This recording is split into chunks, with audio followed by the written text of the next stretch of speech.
Bonjour tout le monde, on avance dans la compréhension.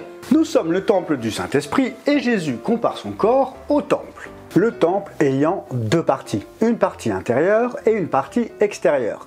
Et la partie intérieure a elle-même deux parties. De manière simple, la partie extérieure c'est notre corps physique, et la partie intérieure c'est notre âme et notre esprit. Dans l'ancienne alliance, il y avait un voile qui séparait le lieu saint du lieu très saint.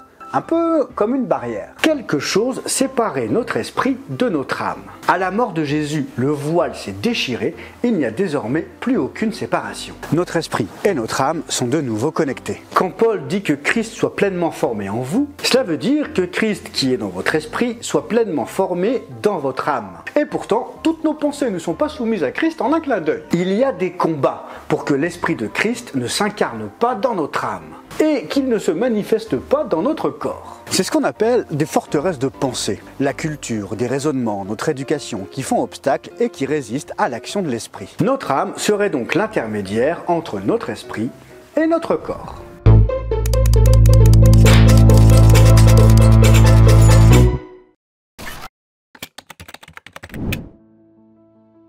Lorsque quelqu'un donne sa vie à Christ, il naît de nouveau. La connexion avec Dieu est rétablie et commence le processus de régénération. La parole de Dieu vient illuminer l'âme. Par la méditation, la prière, la lecture de la Bible, la parole de Dieu vient bâtir une mentalité nouvelle, renverser des forteresses de pensée pour que l'esprit puisse se manifester dans nos corps. Comme le bifidus actif, ça fait du bien à l'intérieur et ça se voit à l'extérieur. Oui, si tu veux. Notre âme a été définie par plusieurs choses depuis notre naissance sur Terre. Notre pays, notre famille, notre éducation. Lorsqu'on est de nouveau, la naissance d'en haut, nous naissons dans l'esprit. Et l'esprit est parfaitement à l'image de Christ. Alors, si notre esprit est parfait, il y a encore du boulot au niveau de notre âme. Ouais, c'est le cas de le dire. Et pour certains, on peut même dire que c'est complètement désespéré. Eh bien non, parce que la parole de Dieu, elle est parfaite et elle agit parfaitement. Elle va illuminer notre âme comme le soleil éclaire la terre. Mais pourquoi on n'est pas comme ça dès la naissance? Reprenons ce que Paul dit aux Corinthiens. 1 Corinthiens 15, 46.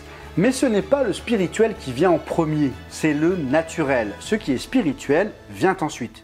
Et il continue. Le premier homme tiré de la terre est fait de poussière, le second homme est du ciel. Tel est l'homme terrestre, tels sont aussi les hommes terrestres.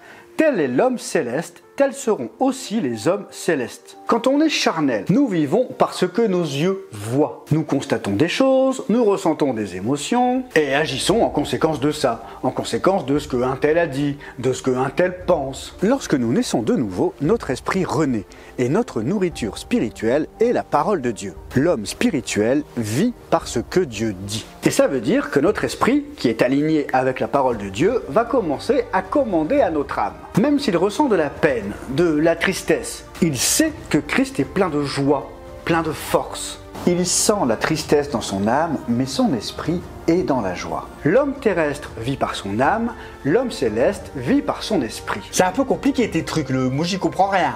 Alors, de manière plus concrète, si en ce moment tu traverses une épreuve qui te rend triste, parce que oui, faut pas se voiler la face. C'est pas parce qu'on est chrétien qu'on connaîtra plus de galère. Tu sais que Christ est ta joie, parce que Dieu a des choses en réserve pour te rétablir, te restaurer, te renouveler. Ta position face à la situation dépend de ta position face à la parole de Dieu.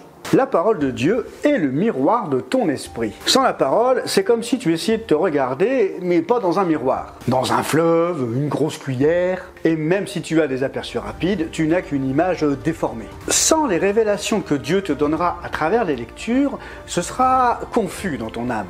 Un espèce de méli-mélo spirituel, et c'est là où tu vas facilement te faire tromper. L'âme peut être tournée vers le corps, vers les circonstances, enfin tout ce que le naturel lui communique par les sens, mais l'âme peut aussi être tournée vers la parole de Dieu, Jésus-Christ, la révélation de Jésus-Christ, les pensées du Saint-Esprit. Et c'est comme ça, en étant fondés dans la parole de Dieu, que nous pouvons résister aux tempêtes que nous traverserons. Le corps est affligé, mais l'âme étant tournée vers la parole va résister, parce qu'elle est soutenue par l'Esprit.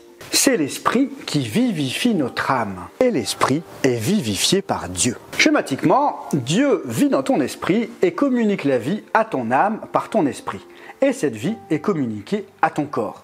Et ça, l'ennemi n'en veut pas. C'est pourquoi il va passer par le canal qui lui est accessible. Notre corps, puis notre âme, pour que notre âme renonce à regarder à la parole de Dieu. Le combat de la foi est donc un combat qui se passe dans notre âme pour rester accroché à la parole de Dieu, à l'esprit, à la pensée de Christ. C'est pour ça que Jacques nous dira dans Jacques 4, verset 7, « Soumettez-vous donc à Dieu, résistez au diable, et il fuira loin de vous. » Et ce combat, tout chrétien le mène à des échelles différentes. Le Saint-Esprit régénère notre esprit, maintenant ils sont unis. C'est pour ça que des fois il y a comme des tempêtes dans le cœur, des doutes, des peines, des peurs, mais quand on prend le temps de faire le calme, il y a comme une voix qui nous rassure, qui nous console. C'est l'Esprit qui nous communique une paix inexplicable. La paix de Dieu parce que notre esprit est connecté à Dieu. Et c'est dans notre âme que ça se passe parce que l'Esprit de Dieu va à sa conquête.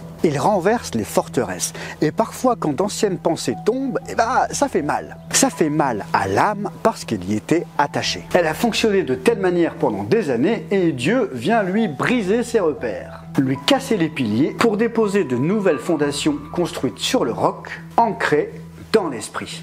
C'est en quelque sorte l'exode qu'ont connu les Hébreux, la conquête du pays de Canaan. D'un point de vue spirituel, c'est notre âme qui se tourne des choses charnelles aux choses spirituelles. Jésus est le grand souverain sacrificateur, le seul à pouvoir entrer dans le lieu très saint, notre esprit. Dieu te connaît mieux que toi-même et il est le seul à pouvoir accéder à cet endroit au plus profond de ton être. Là où se trouve le Saint-Esprit. Que le Saint-Esprit puisse déborder dans notre âme, déborder dans notre corps pour se déverser dans notre vie. Que les mensonges de l'ennemi tombent, car Colossiens 2, 9, c'est en Christ qu'habite toute la plénitude de la divinité. Vous avez tout pleinement en lui, qui est le chef de toute domination, de toute autorité.